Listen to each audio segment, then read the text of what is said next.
আমি অনলাইনে দেখতে পাচ্ছি যে আমাদের দীর্ঘদিন রাজপথে লড়াই করা আমাদের রাজনীতিবিদ রুমিন আপাকে সাইবার বুলিং করা হচ্ছে, বিভিন্নভাবে কমেন্টে ওনাকে নিয়ে বাজে কমেন্ট করা হচ্ছে। আমি আহ্বান জানাবো এই ধরনের চর্চা থেকে আমাদের সবাইকে বেরিয়ে আসতে হবে। কোনো ব্যক্তিগত রাজনৈতিক মতপার্থক্যের কারণে ব্যক্তিগত আক্রমণ করা, নারীকে নিয়ে কোনো ধরনের বাজে মন্তব্য করা, চরিত্র হনন করা, শুধুমাত্র মতপার্থক্যের কারণে এই সিলেক্টিভ ভাবে কাউকে আক্রমণ করা, এগুলো থেকে আমাদের বেরিয়ে আসতে হবে। আমাদের মধ্যে মত পার্থক্য থাকবে, আমাদের ভিন্নমত থাকবে এবং সেগুলো গণতান্ত্রিক প্রক্রিয়ায় হবে এবং আমরা ফেসিবাদ বিরোধী রাজনৈতিক দলগুলো আমাদের এই ছোট ছোট পার্থক্য ভুলে গিয়ে আমরা একটা বেটার বাংলাদেশ আমরা গড়ে তুলব এবং আমাদের এই জিনিসটাকে আমাদের ঐক্যটাকে আমাদেরকে অবশ্যই ধরে রাখতে হবে। নতুবা আমাদের জন্য আমাদের এই ভিন্নমতকে, আমাদের এই ছোট ছোট এই যে আমাদের মধ্যে ভিন্নমত তৈরি হচ্ছে সেগুলোকে আওয়ামী লীগ পরবর্তীতে কাজে লাগাবে। মত পার্থক্য গণতন্ত্রের শক্তি, এই যে ভিন্নমত পোষণ গণতন্ত্রের শক্তি।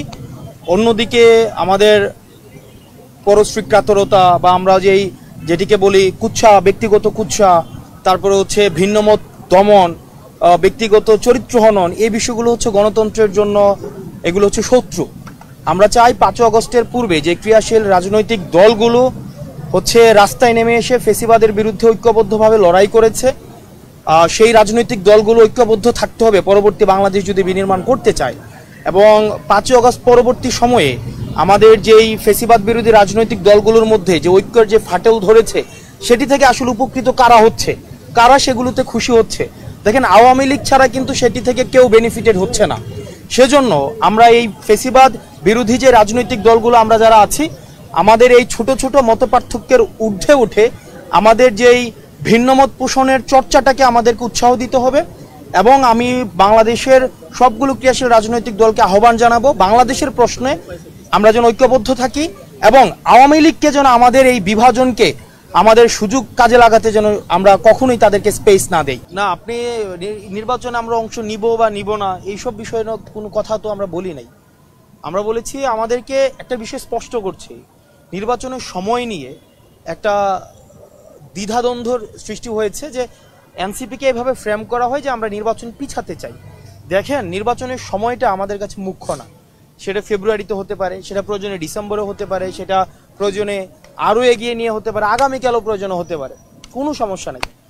আমরা যেই জায়গাটায় ফোকাস করতে চাচ্ছি, যেই জায়গায় দেখা যাচ্ছে যে আপনারা গণমাধ্যমকে আমি আহ্বান করব আমাদের বার্তাটার জন্য জনগণের কাছে পৌঁছে দেন। আমরা বলেছি যে নির্বাচন যদি হয় সেটির আগে কিছু শর্ত রয়েছে। এই যে আমাদের সংস্কার কমিশনে যে সংস্কার প্রস্তাবনাগুলো এসছে সেটি কি প্রক্রিয়ায় বাস্তবায়ন হবে সেটি কিন্তু এখনো সিদ্ধান্ত হয়নি। সেটির বাস্তবায়ন, সেটির লিগ্যাল ফ্রেমওয়ার্ক নিশ্চিত করে সেগুলো আজকে আমাকে নিশ্চিত করে দেন, আপনি প্রয়োজনে কালকে নির্বাচন করে দেন। বরং একটি গ্রহণযোগ্য, স্বচ্ছ এবং যেখানে জনগণের আশা আকাঙ্ক্ষার প্রতিফলন ঘটে এই নির্বাচন যেন হয়, সেটির জন্য প্রয়োজনে আমরা সহায়তা করব। কারণ আমরা চাই নির্বাচনে কে জিতবে কে হারবে সেটি জনগণ নির্ধারণ করবে। এনসিপি জিতবে কি জিতবে না, বিএনপি জিতবে কি জিতবে না, সেটি আগে থেকে নির্ধারিত হওয়ার কোনো সুযোগ নেই। জনগণ যদি এনসিপিকে ভোট দিয়ে তাদের ম্যান্ডেট প্রকাশ করে তাহলে এনসিপি আসবে, যদি ভোট না দেয় এনসিপি তাহলে এই ভোটের রাজনীতি থেকে পিছিয়ে যাবে, সেটি খুবই স্পষ্ট। কিন্তু আমরা যেটি নিশ্চিত করতে যাচ্ছি, সংস্কার বাস্তবায়নের যে বিষয়টি রয়েছে এবং বিচারের যে বিষয়টি রয়েছে সেটি বাস্তবায়নের সুস্পষ্ট বার্তাটি আসা উচিত। দেখেন, সংস্কার বাস্তবায়নের কিন্তু এখনো পর্যন্ত কোনো সিদ্ধান্ত হয়নি। তাহলে আবার কি আমরা 90-এর মতো আবার একটি জেন্টেলমেন্ট এগ্রিমেন্টে যাব, যেটি আসলে বাস্তবায়ন হবে কি হবে না এই দ্বিধাদ্বন্দ্বের মধ্যে থাকবো?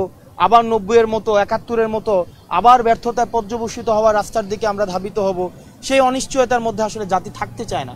সেই জন্য আমরা চাই নির্বাচন অবশ্যই হওয়া উচিত, বরং যারা নির্বাচন সময় মতো হতে চায় তাদের উচিত এই বাস্তবায়ন প্রক্রিয়া এবং বিচার প্রক্রিয়ার জন্য তারা যেন আরো বেশি জোর প্রদান করে।